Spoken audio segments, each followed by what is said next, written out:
Hi everyone, it's Clyde at Vibrant Soap, and this time I'm making a custom order. I'm using the standard Essential Depot loaf mold, silicone mold. I love that mold because it just unmolds beautifully every single time. And I'm also going to show you how I cut them a little different to be sample sizes, and I'll show you an example of that at the very end. This time I'm kind of starting my intro after I've made the soap, so I know what it's going to look like already. But I did do a color tutorial because this color tutorial is, if you're only limited to 2 colors, how can you still add some depth to the color design? So I'm going to show you that right now. Okay, hope you like that little behind the scenes there with my new elephant watering can, but let's get on with the color tutorial. So here's some orange. I'm talking about how do you make a soap that has only 2 colors basically in it, have a little more depth. So I'm kind of doing a before and after here. First of all, I'm going to have a pastel orange, and pastels are just a color plus white, and that's about the lightness that I'm going to have of that one. And then I'm also going to have a pastel of green. So I really want them to be pretty much equal in value to each other, the same lightness. So if I just did that, it would be a pretty flat looking design. But to show you the way I'm going to swirl a different color into these to bring out more depth in the design, I'm going to wait for these to dry and I'll bring you right back. And while I'm waiting for that to dry, I'll just show you the colors that I'm using. I'm using Rustic Escentuals Pistachio Mica for the green. It's a great green. I got a big container of this because it's very versatile and I really like the color. I have to get some more of this one. This is what I use when I need a darker green from Nurture Soap called Alpine Green. Another versatile mica that I can mix with other colors all the time. And I've always had trouble with oranges fading or morphing, but this comes in useful. This is Nurture Soap Neon Orange, so if I want a brighter feel to an orange, I'll add this to it. I rarely use this straight on because it's so neon.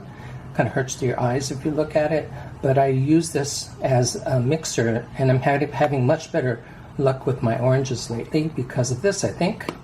And I also use Nurture Soap's Orange Vibrance Mica. This is just a good one as a base that I add the neon orange to if I want to brighten that up. And also I have this Mango Tango. It's a nice orange, and this one actually works pretty good by itself, but I like to have a little more control over it, so I usually use this as a base as well and add some other color to it to get just the orange that I want. But oranges tend to morph, so it's not what you see is not what you get always. And so I'm kind of building up my memory banks to know exactly what works for me, so it works every time. I also use this Clean Your Room Green.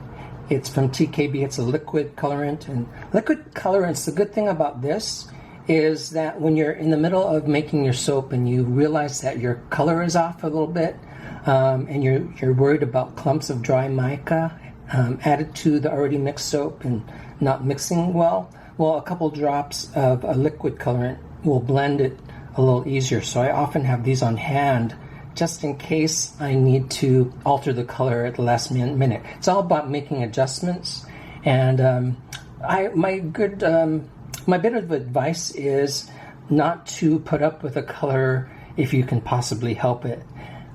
If the soap is solidifying and, well, you're kind of limited because you don't want to mix anymore, but if you have a liquid soap and it's not quite the color that you want yet, have some colors on the side close at hand so that you can alter it to your liking. So I think by now the color is dry on the page. Show you a little bit of what I'm going for in this one. I'm going to also use with my accent orange a little bit of my favorite red from Nurture Soap, the really red mica, and I'm going to swirl that into the lighter orange. So it's going to possibly look something like this. And I know that a little bit of that really red mica is going to work because orange is made up of red and yellow. So I'm just reddening it up a little bit to get that accent color within the orange. I'm going to do it in the pot swirl of that. The other thing I'm going to do is add a deeper green to the lighter green. So that'll look something like this. Swirls are not going to look like this because I'm painting it, of course. But I just wanted to show you what happens to the depth of that design when you add a darker color to your pastels. Alright, so let's get on with the soap making. Okay, so I'm just going to blend, as always, the goat milk and kaolin clay and oils together.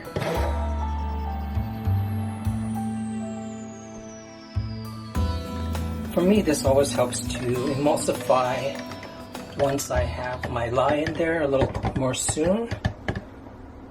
So that way I can mix my colors in there before it starts to solidify too quickly. Let me get the lye in there. And I'll blend this up and speed this up. Or probably just skip to the color portion since you've seen this so many times. If you haven't seen this, you can go back and see most of my videos have me mixing this main batter. I'll be right back. Okay, that's all emulsified. Let me pour my colors. I've got a lighter orange.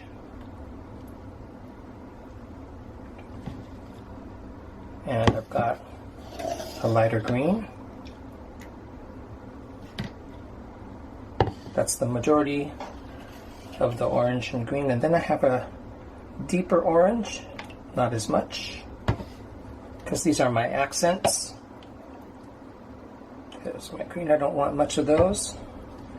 Just enough to put those little darker accent streaks in the pot swirl. So with the rest of that, I'll get that in my lighter orange and lighter green.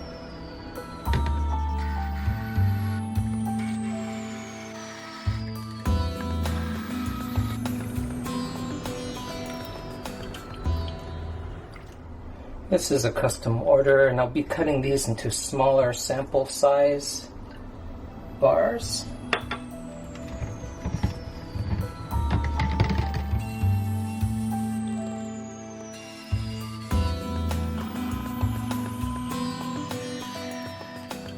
So essentially, and I've done this before, I want to add a little more depth to both the orange and the green.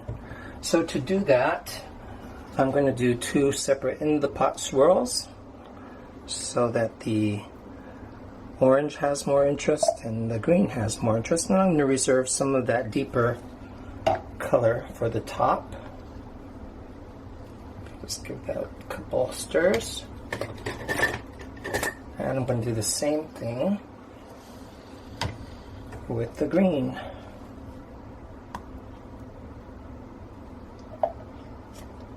Keep some of that for the top. Okay. So I want to get the orange in there first.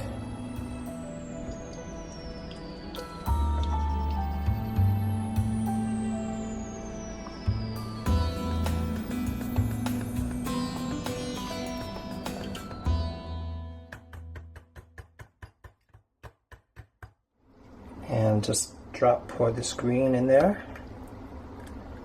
It's very fluid, and that's what I want.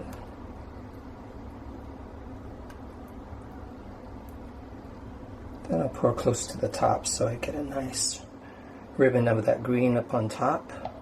So if you're looking for a nice, easy, but nice looking swirl, this is really the way to go.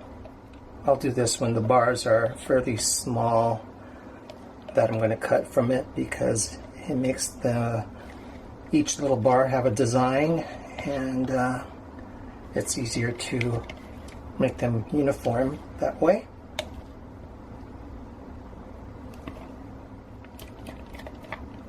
I also try when I'm getting the color on the top to get it right to each edge, because it's really easy to neglect those sides just because it's a little more difficult to pour next to those sides. But again, if you're going for some uniformity in the bars, that's a little detail to pay attention to. This deeper orange.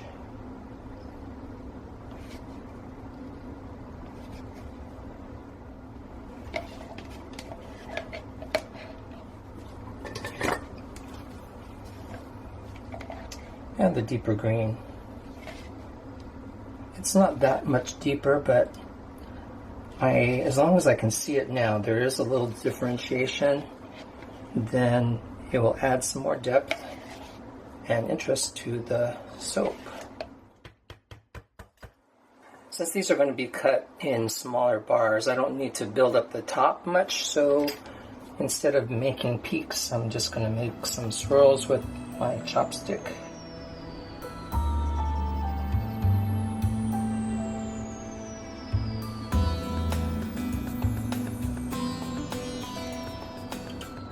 And the name of this soap is going to be called Fortunate Fields.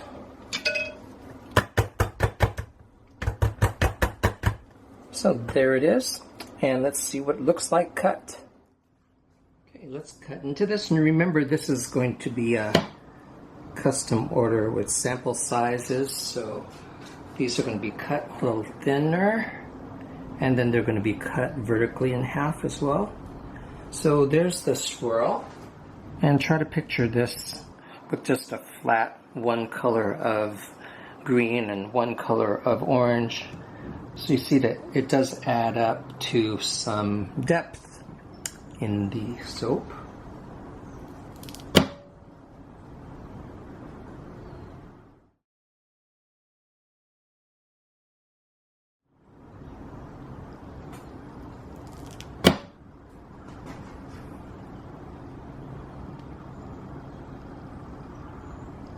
Nice soft look.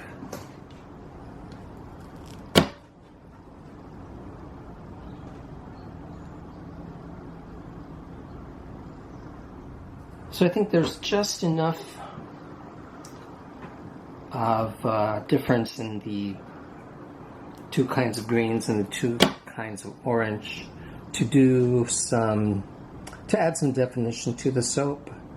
If it was any less severe, it probably wouldn't have been worth making those extra colors. In other words, if this darker green was any lighter, it probably wouldn't have had that accent impact. So it's really a tough call sometimes. It could have been darker. It would have made the soap not as soft looking, but more dramatic. So depending on what kind of look you're going for, it helps to know your colors. And I'm getting ready to travel to South Carolina as a guest to Happy Fall You All open house at Rustic Escentuals. And by the way, this soap is made with Clementine Lavender, one of their fragrances. I really like that because the orangey scent, basically a tangerine scent actually, really holds. So I wanted a fragrance that didn't lose its scent in a very short time. As you know, orange scent, whether it's essential oil or a fragrance oil, tends to dissipate pretty quickly. But if you're in the area, South Carolina, to go to that event, it would be really great to see you all. I know Kenny of Royal Appleberry will be there, and I've never met her in person. though we know each other by our work on our videos, so that'll be nice to meet someone that I feel like I know.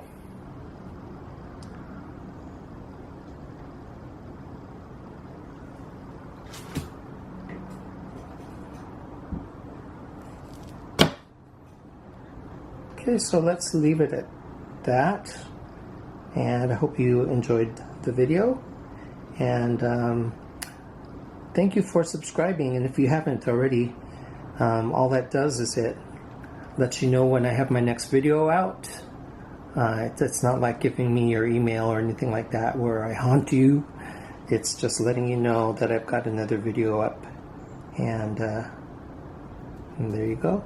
So thanks again for watching. This is Clyde at Vibrant Soap, and we'll see you for another video real soon. Bye, everybody.